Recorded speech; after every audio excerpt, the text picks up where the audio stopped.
but if you have some thoughts or a question, if you have a question that you would like to ask that you have not written down, then I will float around and we can take stuff from the questions from the floor. Let's call it that. First one that I have. What is your favorite dessert that you have had here in Nova Scotia? Your most favorite dessert? Okay, break the ice with that one. It's got to be Dave's question. Most favorite dessert? That's far. I'm an expert on dessert. We only have an hour. Okay, so man, he can't possibly. It's good. Yeah. The question was, what was my favorite dessert since I've been in Nova Scotia? Apparently, Correct. should I switch? Okay. The question was, no, still no. The question was, what was my favorite dessert? Well, I had this freakishly good crumble, it was chocolate, and it was last night, and apparently what you do is you take the flour, and you mix it with the sugar, and it's got the cocoa, and then you pour hot water in it, so that it makes kind of a crumbly thing, and then you bake it, and it was delicious. It's like a pudding on the bottom, and then this cakey thing on the top, and basically, it's all I will eat from now on.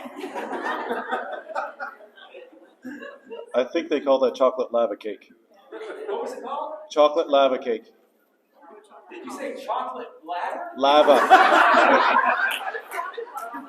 Chocolate lava. It looks like lava. Oh, is that it? Yes. Well, it was pretty good. And I'm glad it's not called bladder. Marty, that'd be a long list to go through for your. I've been in Nova Scotia a long Yeah, time, that's right. so I'll pass. Okay. Our first question from the crowd. So yeah, this may be just not quite as lighthearted, unfortunately. But the question is primarily for David, who was talking about legalities and whatnot when engaging politically. And so I'm sort of operating lately, at least, under the idea that if you concede the language, you concede the territory. And so in that spirit, I would opt to never use the term abortion, for example. Like, I'd always want to use the term murder or kill. But there are kind of rumors going around, like my circles at the moment, about like laws regarding offending people, for example, and the sort of forced use of politically correct language. And so I was hoping you could sort of speak to the details in that regard. I think that you're onto something, that we don't want to use the language that they want us to use. There was a court case recently where a woman who had been sexually abused was forced to call the perpetrator, who had now transitioned, a she. And so that was the most bizarre recent example of compelled speech against someone who had suffered significant abuse.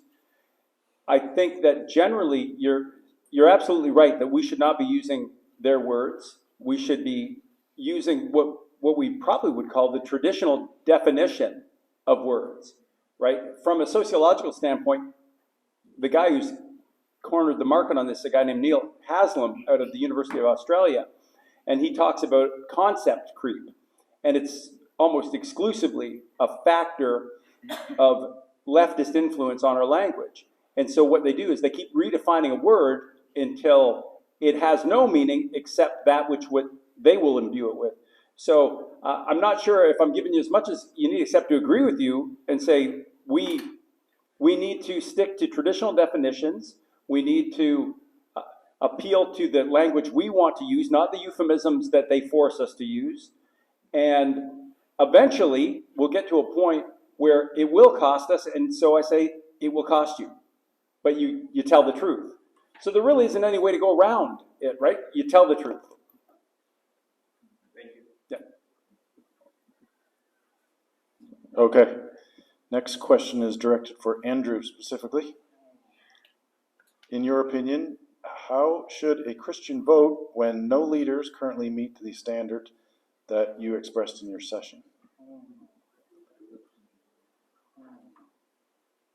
All right.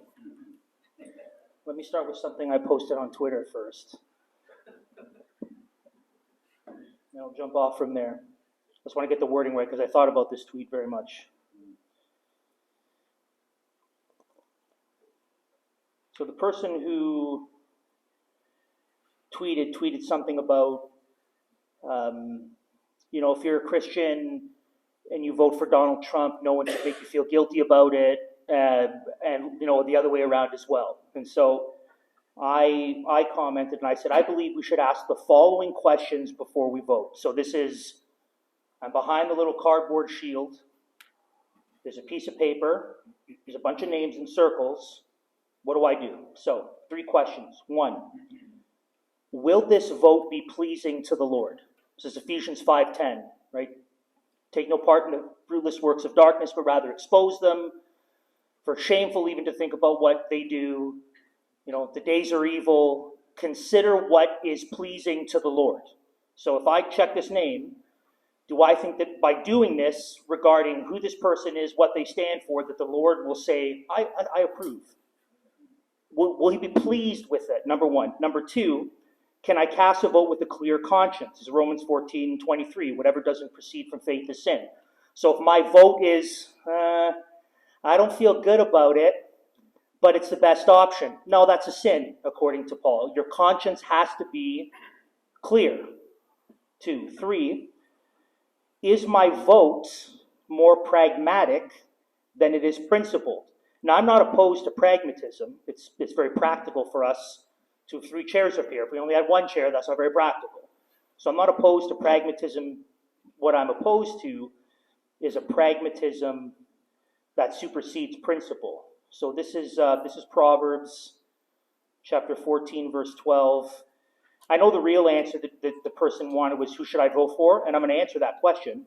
But before I do, I want to set it up just so we're clear. So Proverbs 14:12 says, there's a way that seems right to a man, but its end is the way to death.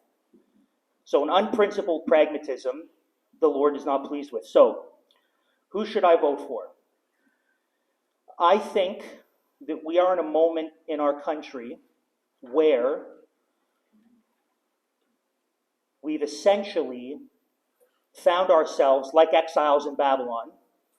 We're under the ire and the hatred of the world. Where years and years of compromise and years of godlessness and years of faithfulness have led to this moment. And like I said, the church has been asleep, therefore the culture is where it is. So there are 2 passages that come to mind. One is Isaiah chapter 30, where Babylon is basically at the doors, ready to destroy Israel. And Isaiah says to them, you think you'll find safety if you go down to Egypt and make an alliance with Egypt. You think that aligning yourself with a lesser evil pagan nation will save you from the greater threat, which is Babylon. Babylon's really, really evil. Egypt is evil, not as evil as Babylon. So you think that by making an alliance with Egypt, you'll be safe. And then God said, but you don't understand. There's no safety. There's no salvation to be found in Egypt. They will not deliver you. So you and Egypt will be destroyed because you thought that making alliances with a lesser evil would save you from the greater evil. That's the first thing. The second thing is in 2 Samuel 24, David sins. The judgment of God is coming down on him. He says, David, your judgment is certain. So you have 3 choices. Either you have 3 years of famine, you have 3 months of your enemies pursuing you, or you have 3 days of pestilence. And David says, well, I'll take the 3 days of pestilence. Better to find myself in the hands of the Lord than in the hands of my enemies, for his mercy is great. And so David could have said, my enemies hate me, but I'd rather their wrath than the wrath of God. But David didn't say that. David said, no, better to receive right from the Lord than to have these lesser evil men pursue me. So that's the setup. I think that any vote that is cast for any person and party together that is standing on evil, godless principles is choosing Egypt, trusting that that will save us from Babylon, and saying to the Lord, better to be pursued by my enemies than to receive my judgment from the hand of God. So, when I go and I look, who do I vote for? If I cannot say that both this person and the party whom they represent, that God's pleased with this. If the party, the person, the platform, any combination of that, if they in any way support the murder of preborn babies, sodomy, if they in any way support any MAID, which is doctor-assisted murder, if they're okay with 19-year-olds transing because they're not kids, in any way, they cannot be voted for at all. Because I'm not thinking, let's just buy ourselves 4 more years so that we'll be safe. Yeah, how's it been working for us? How's the buying 4 years been working? Oh, right. Yeah, we're basically killing our kids. It hasn't been working for us. So I do not believe, now again, I could be wrong and someone's conscience could be pricked otherwise. But I think to cast a vote for a lesser evil, to stave off the greater evil, if our position is we just can't have Trudeau because he's Babylon, so we'll take Egypt, God will not bless it.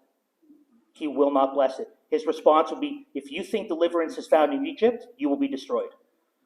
And if you would rather fall in the hands of your pursuers and not the hand of the Lord, for his mercy is great, I think there's a total overhaul of the way we need to think about our political engagement. And I think we need to think about it less from a, what about now, what about 4 years, and we need to ask ourselves, has the Lord been blessing our compromised pragmatism in Canada for 50 years? Has he been? No.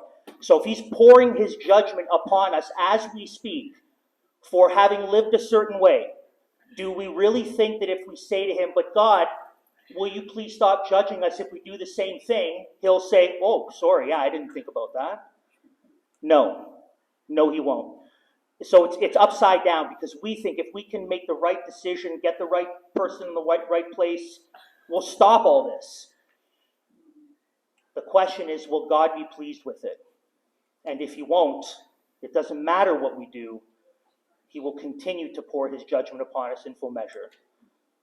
That's my opinion. That's my opinion. Okay.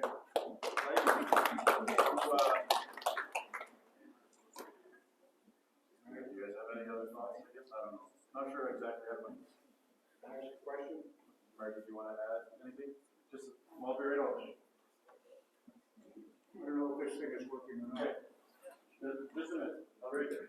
That's okay. Can you hear me? Yeah, I'll read it. What about though if nobody really meets the That's criteria? right. That's right. That's right.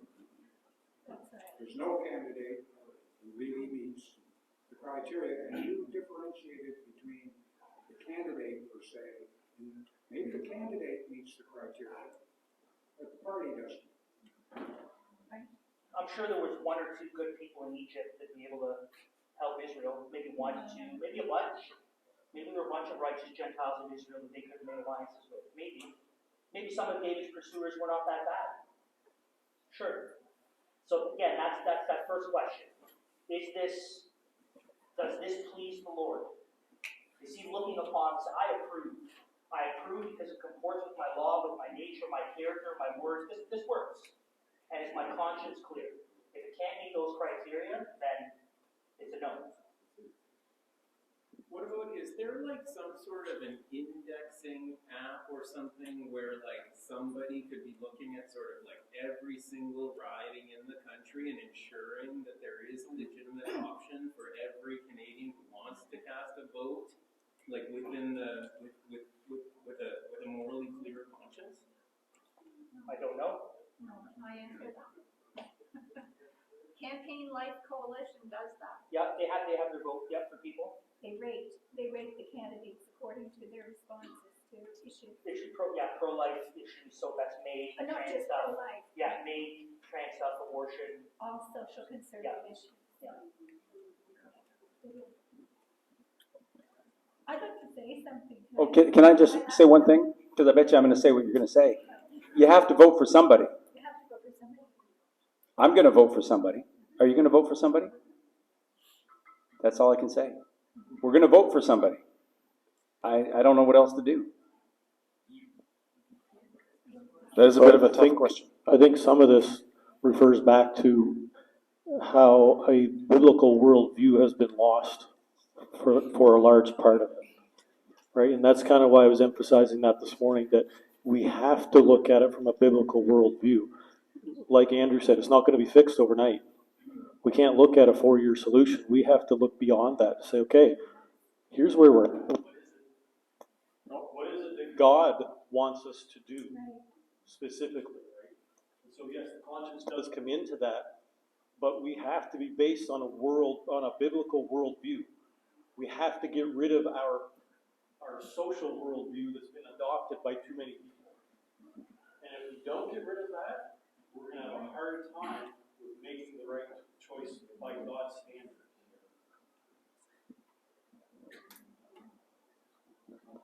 Okay. That's probably a full afternoon conversation. Next question. What is a good source for rules of debate? Dave, is there a? Yeah, I would say. What is there? Is there a structure given somewhere we can look at to run the For debate? rules of debate, whenever you want to do something, it's easiest to go to YouTube, honestly. I mean, you could go and say, well, I want to look at, does Robert's Rules of Order have debate procedures? It does. I just go and I'd watch a debate that was credible on YouTube, and I'd say, okay, they did 10-minute opening statements, they did 2-minute rebuttals, they had 5-minute close, and that was it. So if you're looking to do a debate, find a debate that you found credible on YouTube, and then just model after that. It's probably the easiest way to do it. Okay. Or call David. Or call David. Or call me, will it help? I am willing to help. Okay, we have a and question. I'll tell you to go to YouTube. We have a question from the back. This is a question back to the last question, just before this last one. So I know we have some political people here who are running for different things, but my thoughts around this voting thing is we've watched what happened in the States. We saw how it was rigged. We work with the Dominion system here as well in Canada, which is the exact same system they use in the United States, and we know that it was rigged there.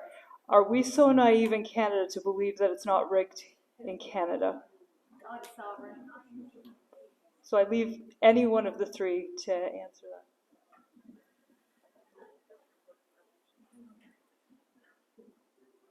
So we have someone here that's worked for Elections Canada. Sure, I think there's two questions here. Two questions are addressing.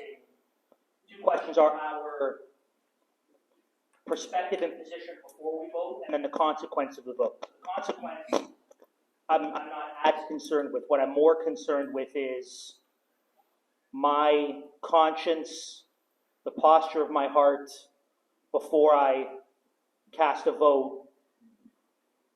The result may or may not be rigged, or maybe my vote might be irrelevant in that sense. That's a separate matter, again, from the obedience that the Lord requires of us. Having a clear conscience before God. Right? The lot is cast, but its every result is in the hands of the Lord.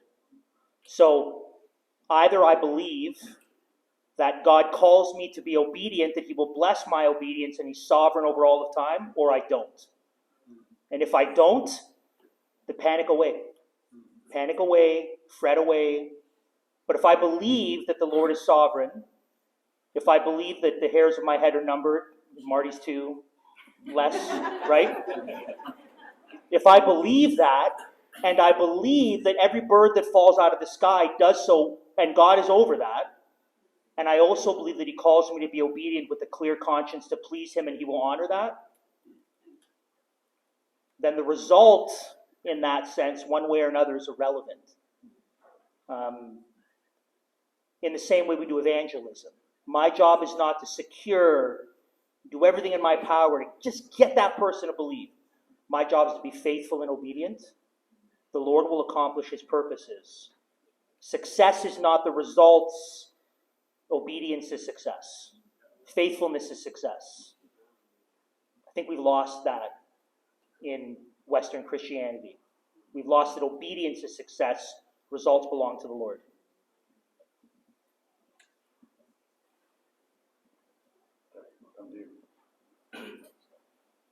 Why the Christian injunction to have many children? It does seem like this would lead to an endlessly expanding population, which could be a problem perhaps. For a Marxist, yeah, it's a big problem. For one reason, the population control is a massive problem. For the Lord, who said, "Be fruitful, multiply, children are a blessing." There's plenty of earth for us to live on. Again, do we believe God?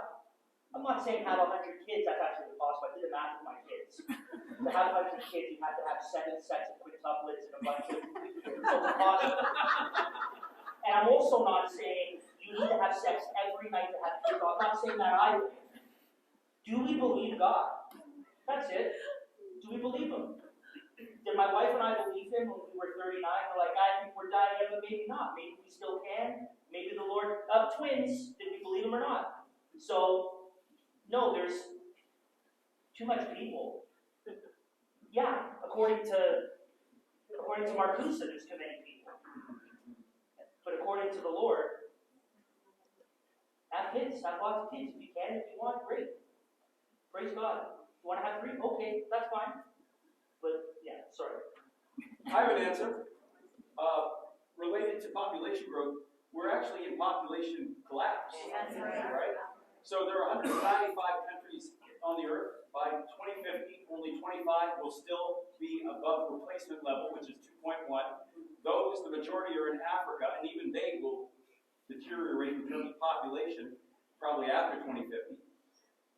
It is interesting because the more progressive you are, the fewer children you have. In fact, those who are incredibly progressive and embrace ideas surrounding climate change and an oppressed model actually are primarily antenatal, meaning that they are complete zeros in terms of their population.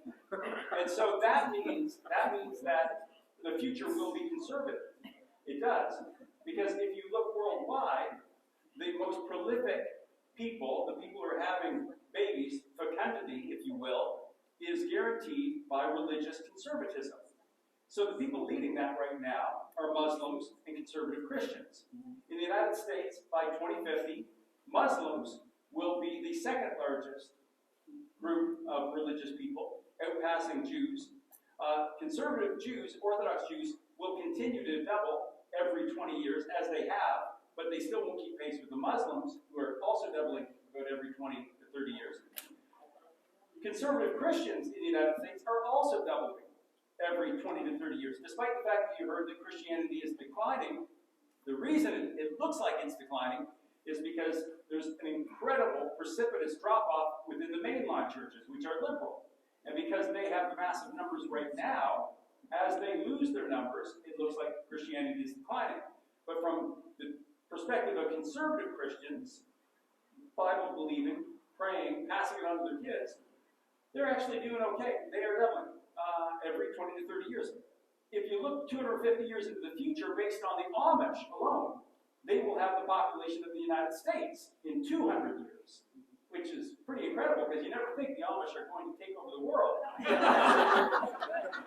So it really becomes, it's not, is there enough room? Because we're already in population collapse. We really are.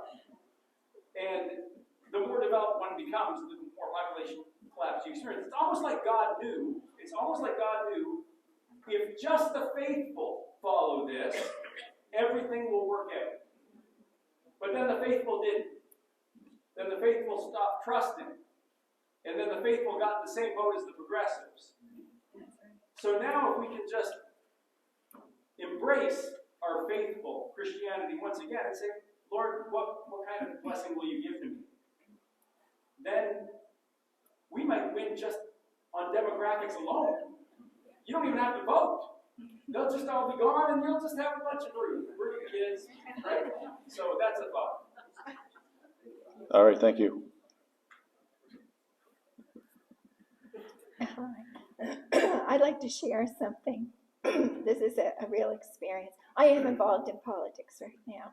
I'm on my EDA board, and I've been there. I'm actually the policy chair for our EDA board. So I get a little bit of make a contribution towards policy in the party. It's a conservative party. But I want to just give a true life experience that I had years ago when the U.S. elections were on. And some people may disagree, but I'll tell you what really happened to me. When the U.S. elections were on, there were different people running for the nomination, and I liked Ted Cruz because Ted Cruz was a Bible thumper, sort of like myself. And so I felt like, he was the guy who best embodied my values. So I was praying here in Canada. I'm not an American, but I'm here and I'm praying because it's so important who's leading the U.S. and the free world. And so I'm praying fervently for Ted Cruz. And suddenly God spoke to me and said one word, and he said, Trump. And I sat back on my heels because I knew that was God because it never went through my head because I never considered the man because of his lifestyle or his history or whatever. But I knew God had spoken. And I shook my head. I said, what was that? I went back to fervently praying again. And the second time, and I'll tell you something, God rarely speaks twice. When he knows you heard him the first time, he rarely speaks twice. But he said it again, Trump. And I stopped.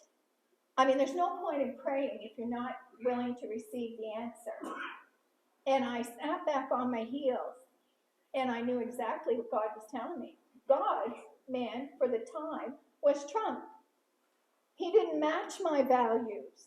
But I watched as, this was a year before, he didn't even have the nomination of the Republican Party. He went on to win the nomination, and then against all odds, he won as President of the United States. And I watched it unfold, and I knew it was the voice of God. I had no question it was the voice of God. But it showed me the wisdom of God. And as time went on, and we realized what Hillary Clinton was promoting and her agenda and what was going on, and how Donald Trump, I wasn't the only one who supported him in prayers and supported him, with my favor. But evangelicals, many evangelicals came and decided that he was the guy who was going to be the best of the two candidates. There were two candidates running for the presidency. So if I, to the question that had been asked, who do you vote for? There's not always someone, in fact, it's very rarely there's someone who aligns fully with your views on God. And I don't think that it's against your own personal integrity if you are seeking the face of God and the will of God, and then you vote for the person who best embodies what you think are most important. I think it's very important that we remain sensitive to God because everything doesn't fit neatly in a box when it comes to politics. And I think that we need to, there's no point in praying if you're not willing to listen when God says something that doesn't really fit in the way you were thinking. And I just thought that was important to share. Thank you.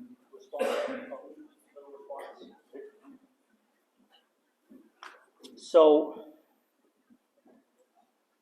okay, measured.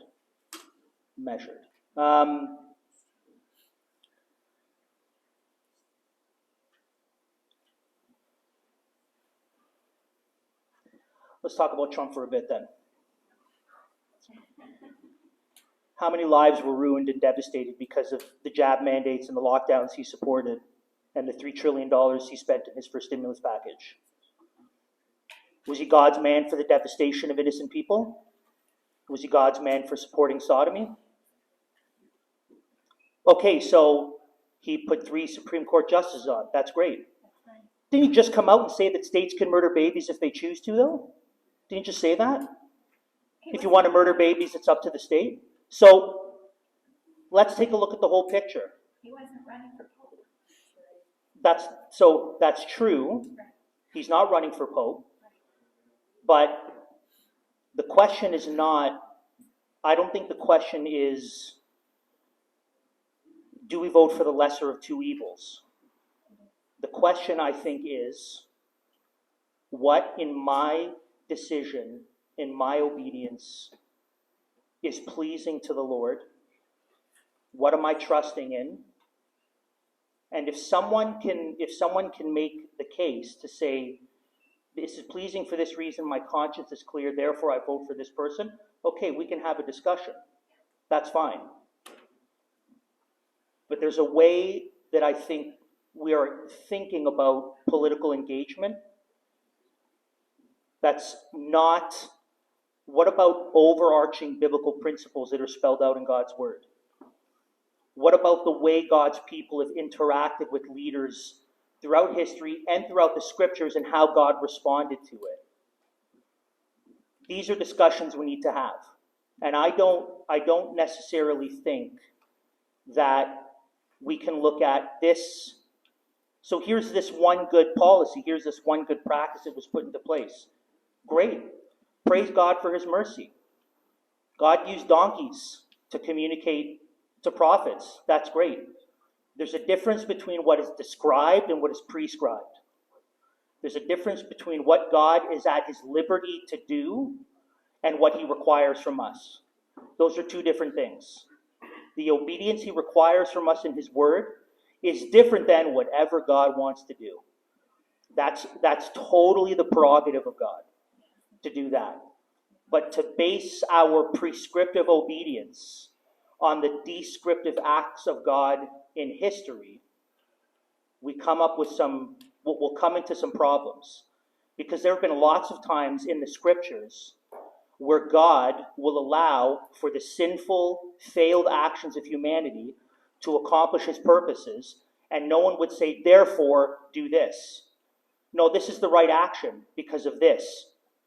I don't think we can come to that conclusion. I think it's a discussion to have, but I think that there are overarching biblical principles that need to be addressed that I think have been abandoned in political discussion, and I think we need to bring them back into political discussion and think differently about these things the way that we have historically. And I would argue, again, part of our present mess, I think part of the present political, cultural mess that we're in is our doing. And I don't think we work our way out of it by doing the same thing we've been doing. That doesn't make sense to me. You don't clean up a mess with the same dirty water that is the mess. Oh, but it's less dirty. Still not going to clean it up. Oh, it's only half as dirty. Still ain't going to clean it up. It's still dirty water. It's still a mess that needs to be cleaned. I think we need to think a little differently about this stuff than we have historically. Okay. It's a question and answer. There could be a debate tomorrow. We'll have to debate at lunch. So I guess to follow in that topic, and it could be for all three, not anybody specific. Do you see any signs of the calamity, as Andrew stated, improving or worsening?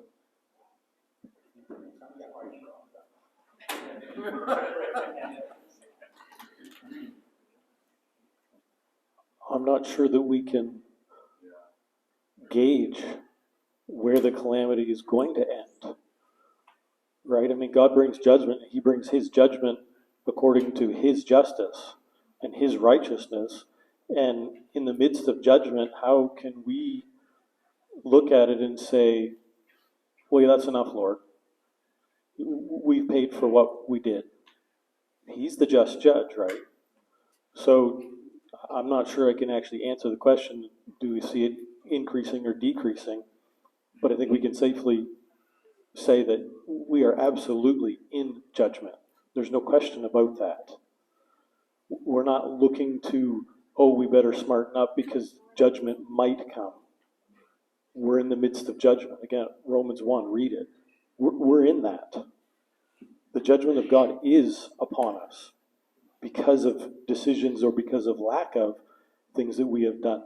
The faithlessness that we've demonstrated in following faithfully after God, in looking to Him and focusing on Christ to be the one who's giving us our direction, giving us our worldview, is a biblical worldview. Again, back to that. So I don't know if that answers the question or not, but that's...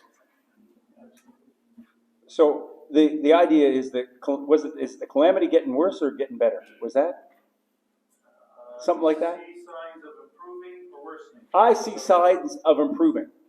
So I would say this. I see this as a sign of improvement. Well, first of all, let me get back to this idea. Jesus says, "Blessed are you when you are persecuted."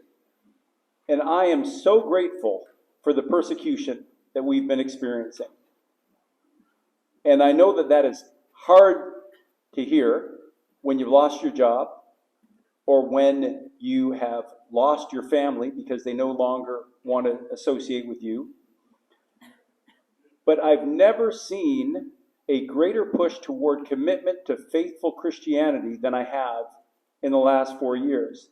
I've never found it easier to convince someone that Jesus is the way.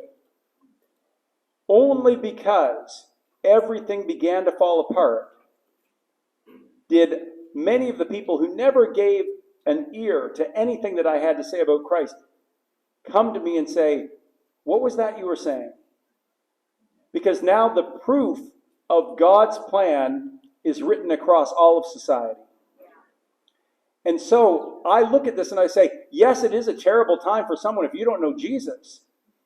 But if you know Jesus, this is the most exciting time you've ever lived in.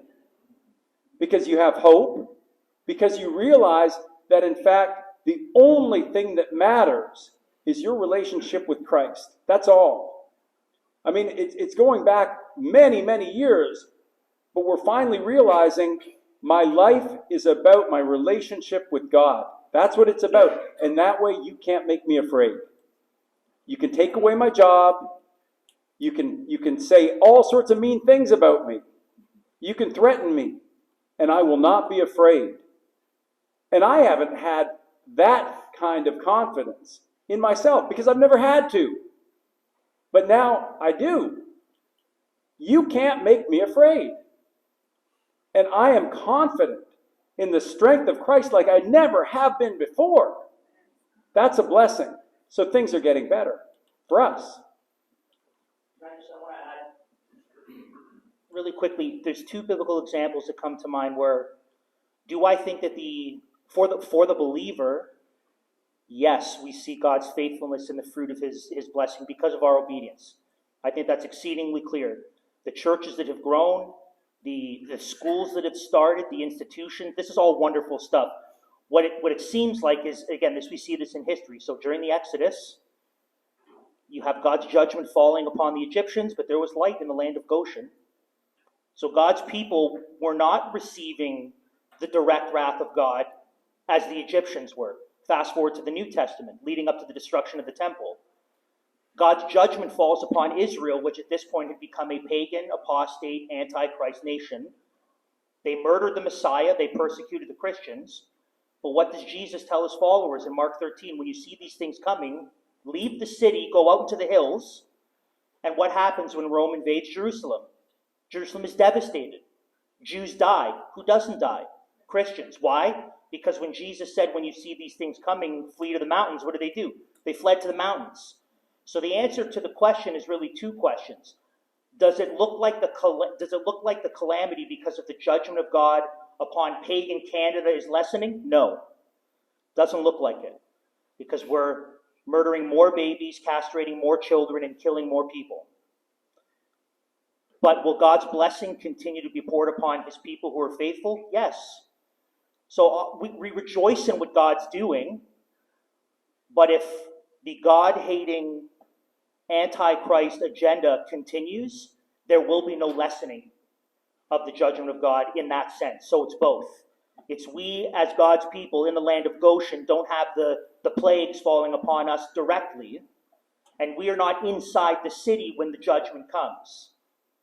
But it still comes upon an apostate nation, and God's people still receive his blessings if they obey him. Okay. Just a reminder, if you do have a question that's not written down, just put your hand up, but I'll try to get to you. I just had a note of clarity, I suppose, that Elections Canada does not use Dominion voting machines. So just, I guess I can't speak to that, but just wanted to clarify that. We'll go on to the next question. That can be, again, a conversation afterwards.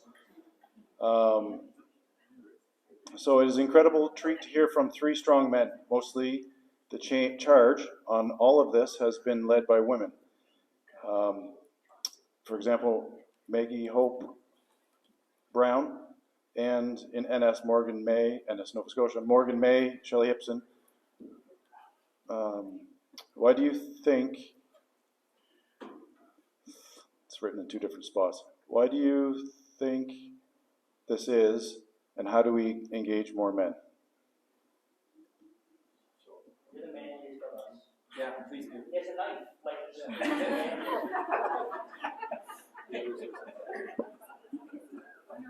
He's bullets hanging from his rearview mirror. So, how do we get more men involved? Is that in leading the charge? Is that the I think gist so. of I the think question? we've seen the question, just to the question is, we've seen ladies taking the charge, as in creating resistance or pushback, men taking a back seat. How do we get more men involved?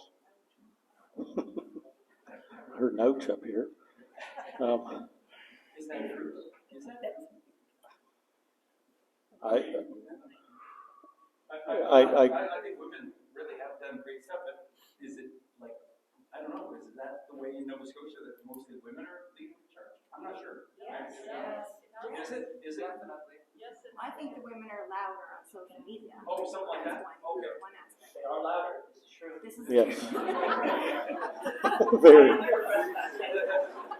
I only heard this first half, and I agree about yeah, and then I just let it go. when you're messing with your kids, it's a whole different ballgame. And as, yeah, it's almost a loaded question in a sense, because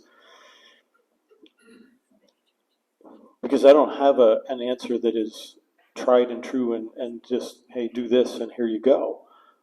Yet when we look at Scripture, it's God that stirs hearts.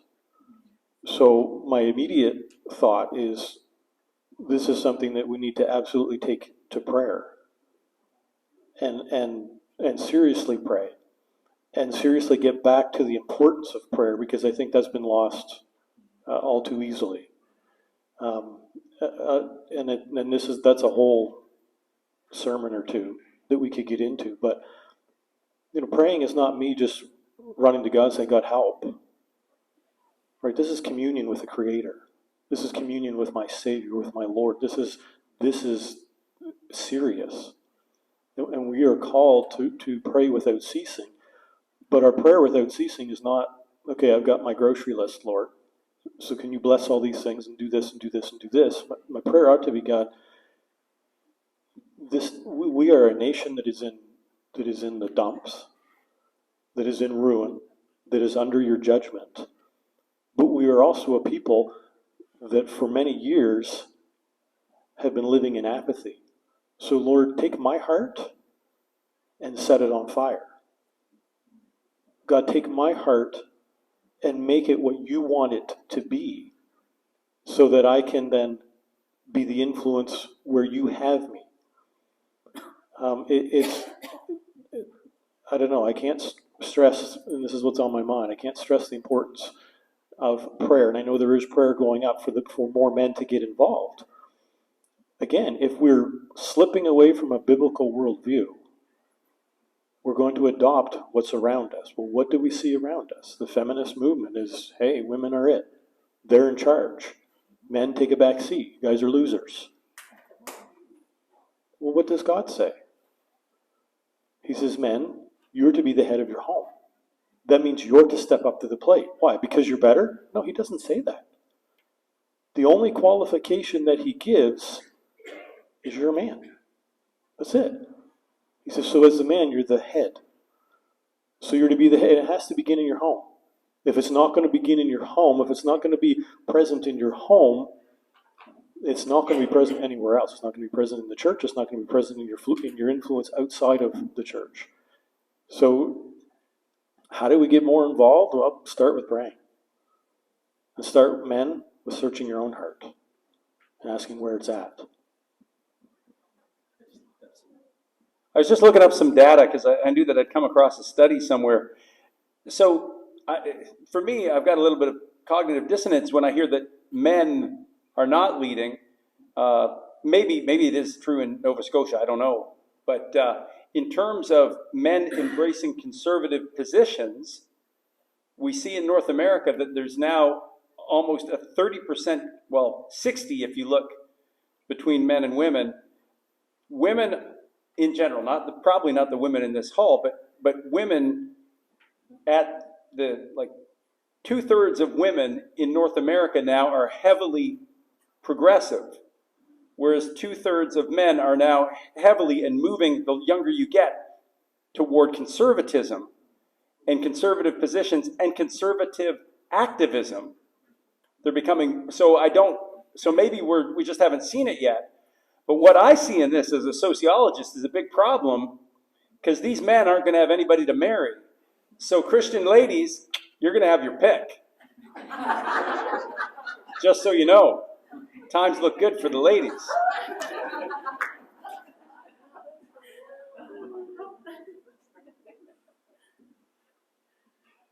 Okay. Is it fair to equate our vote to a talent, as in the parable of the talents?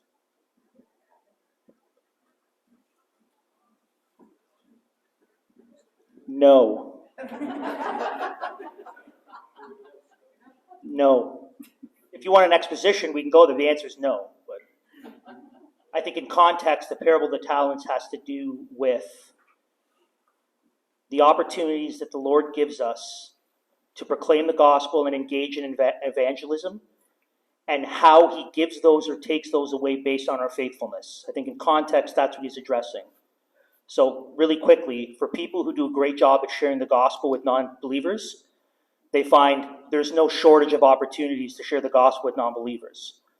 But for people who say, I haven't shared the gospel with someone in a year, because 5 years every time the Lord brings something, you close the door because you're a coward, right? I think that plays out in reality.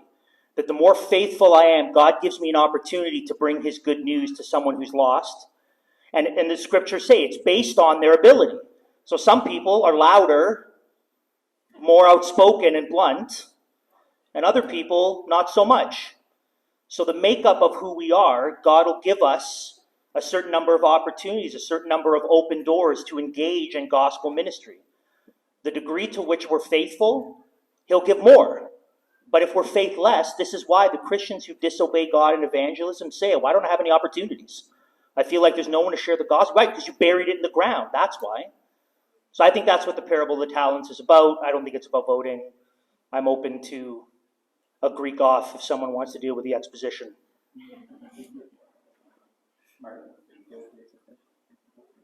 I get the metaphor that if you don't vote, it seems like you're abdicating a duty. So I get the metaphor.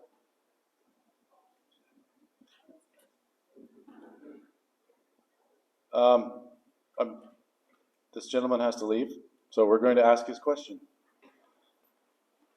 For David, can we denounce? So we can.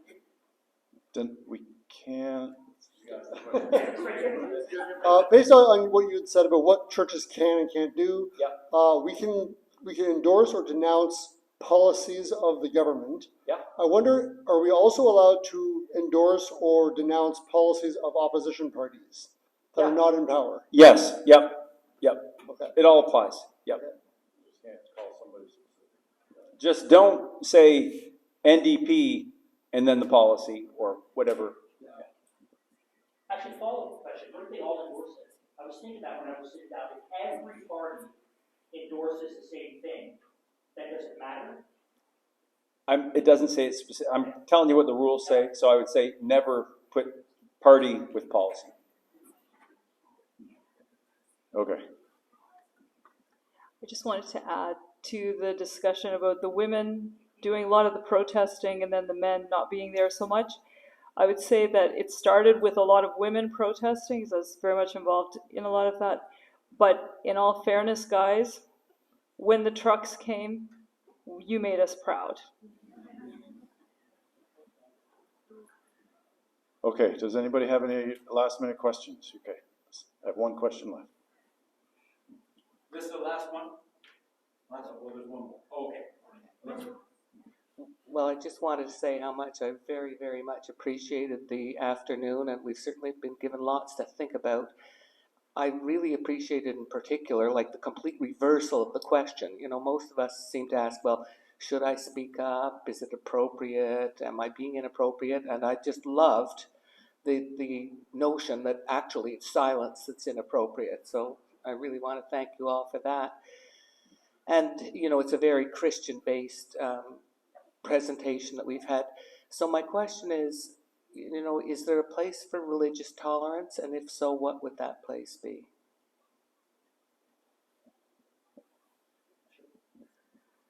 So yes, because Christianity invented it. So definitely there is a place for Christian tolerance in a nation that embraces the laws of Christ. If you look at the whole reason that we have human rights, it all comes from the idea, a really paradoxical idea of love your enemies. And that had never been said before. Jesus comes along and says, love your enemies.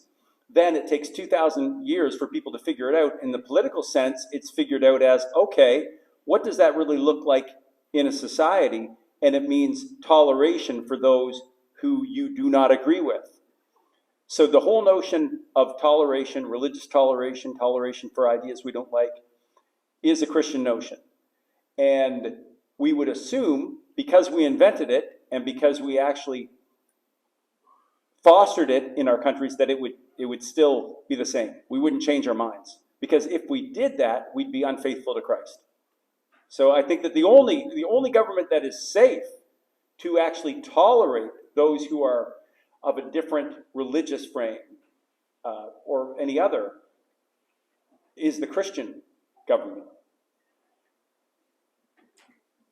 I might add that tolerate is not the world's definition of tolerate, in which we embrace or agree with, but rather it's a willingness to understand the person and still continue to minister to them. I'll also add, not unless or not if it butts up against God's law that speaks against its presence or practice. That's what toleration. So we can't tolerate Sharia courts happening privately or honor killings. Oh, but that's the practice. Nah, sorry. Does it comport with God's law? Yes or no? So I think toleration is, believe what's believed. This, by the way, makes a whole lot of people uncomfortable because you're talking about theocracy and Christian nation. Well, kind of a little bit, but not maybe the way people are thinking. But at the end of the day, can we say, oh, you have a belief, so we have to tolerate you? You can have your belief, but if your belief involves mutilating children, you need to go to jail. You can't do that. So there's toleration, but once a belief or practice begins to come right up against and oppose God's law that they're given for our good, then it's not a matter of toleration. Then the state is required to punish those who do evil, who break God's law. So it can only go so far before we say, no, that cannot be tolerated anymore. We cannot tolerate abuse. We cannot tolerate murder. We cannot tolerate, practice X, Y, or Z if it is against God's law, because that's what the state is required to enforce and obey. there's a really good story from the 1800s, a true story as well. The British had settled India, and in India there's a practice called seti, S-E-T-I, and it is when a husband dies, the widow has to burn herself on a pyre. And so the British came in, and one of the commanders there was a Christian man, and but a local Hindu priest came and said, you know, it is our custom that when a man dies, his wife is burned on the pyre, and you stop that. And the British fellow, who was the Christian, said, yes, we too have a custom. The person who burns his wife on a pyre hangs by his neck. So, anyway, just a thought. By the way, no one asked this question, but I'll answer it anyway. Because I think David's answered the question, and I agree with him. Romans 13, properly understood, the state bears the sword. The sword is not a spank on the bum. The sword is not a, you were bad, you're going to jail for 6 months. We all know what swords do, right? They're not just designed to cut bread. Biblically, not philosophically, not icky, biblically, someone would have a very difficult time saying that capital punishment for certain prescribed crimes shouldn't happen. Biblically, you have a very tough time making that argument. People don't take, I'm not going to take individual vigilante justice.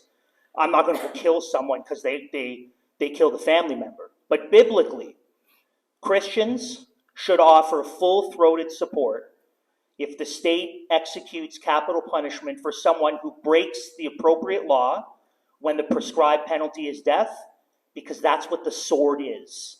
The sword is to be wielded intentionally for those who break God's laws where the punishment is prescribed in the strongest sense.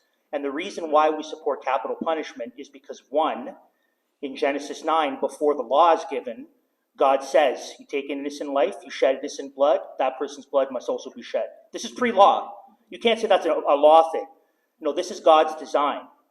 Blood is required for blood from God, and the state enforces it, not man. And number two, because if there is any way, the eye for an eye, tooth for a tooth principle is that the consequence must match the crime. If a life is taken, the life is taken. Equal measures. Not one life and then 2 lives are taken. And then 3, there really is no better way to deter future crime of an offender than as is appropriate to administer capital punishment. There's nothing icky and unchristian about that. You would have a very difficult time from the scriptures saying that the state should not execute criminals when the crimes are one that God says capital punishment is prescribed. You have a tough time making that case biblically.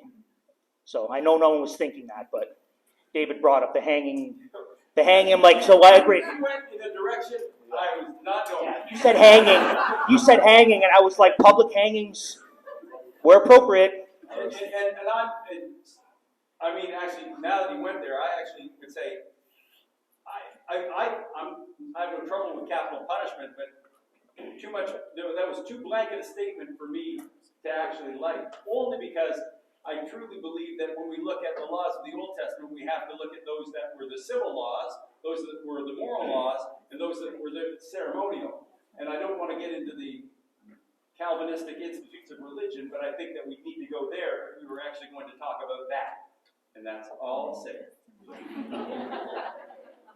And I misspoke earlier, I do have one extra question. No, I misspoke. It's a good thing that lying doesn't require capital punishment.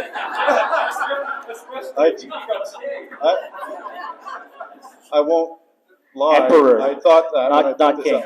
Emperor. Okay, it is for David again, actually. Do you have any links with Nova Scotia professors at any of our universities? Yeah, one guy. He's alive. Well, I don't know if I'm allowed. Not everybody wants to associate with me, right?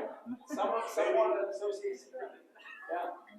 Maybe whoever asked that question, if they're still here, can see you after. I do have a colleague at a university in Nova Scotia. Okay, excellent. Unless anybody has a question that would like last asked, I have one last question here. It says, how soon can we do this again? So I guess I could answer that by saying this was the first stop on 3-stop tour. The next Liberty Coalition Politics in the Pulpit is May 4th at Crossroads Bible Church, and that is in Ingersoll, Ontario. And then after that, May 25th, Politics in the Pulpit goes to BC. And See you there. yeah, that's Come on out. Can I answer, how soon can we do this again? Sure, I'll answer that question. I'm assuming Marty will be getting some feedback based on today. We'll see how the feedback goes. We'll see.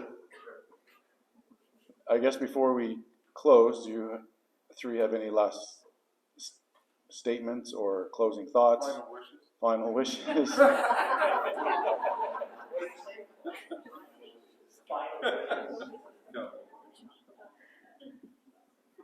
I just want, I want to say, in terms of this content, I'm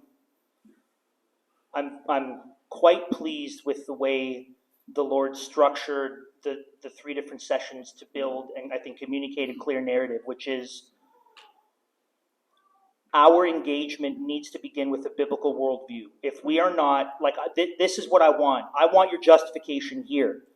Christians need to become people of the book. Christians can no longer afford to say, oh, but they don't believe in the Bible, so I'm not going to use the Bible to bear. That Vodi Bakum says that's like 2 knights fighting, and one says, I don't believe in your sword. Okay, then put him down, right? Like, don't put your sword away. You don't, now you believe in it, right? So we need to be people of the book. So if everything you do, you say, you believe, the life that you live needs to be grounded in a thorough, in context, biblical world and life view lens. We start there. And what I appreciate about David's session was he essentially removed every barrier for political engagement. Like, if you can make a phone call, if you can hand out a flyer, if you can door knock, if you can put a sign in grass, if you can pray for the person from your church who's running, if you can support them financially, you don't even have to leave your house. Even if you're sweet old Bernice and you're 90 years old, you can pray for the person from your church who's running, you can send some money, and you can support them. And you can show up at the debate in the walker and clap for them, right, as good as you can. So you removed all the barriers. There's no reason why every single believer can't think of in some way to be actively engaged in doing what's good for my neighbor, for my community, and actually being salt and light.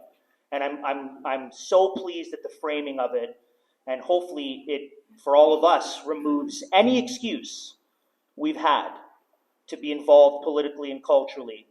I think if that's you, that's been robbed from you this morning. And now you really have no reason to not be actively seeking the welfare of your community in some way, in some little way. So I hope you're challenged and encouraged to that end.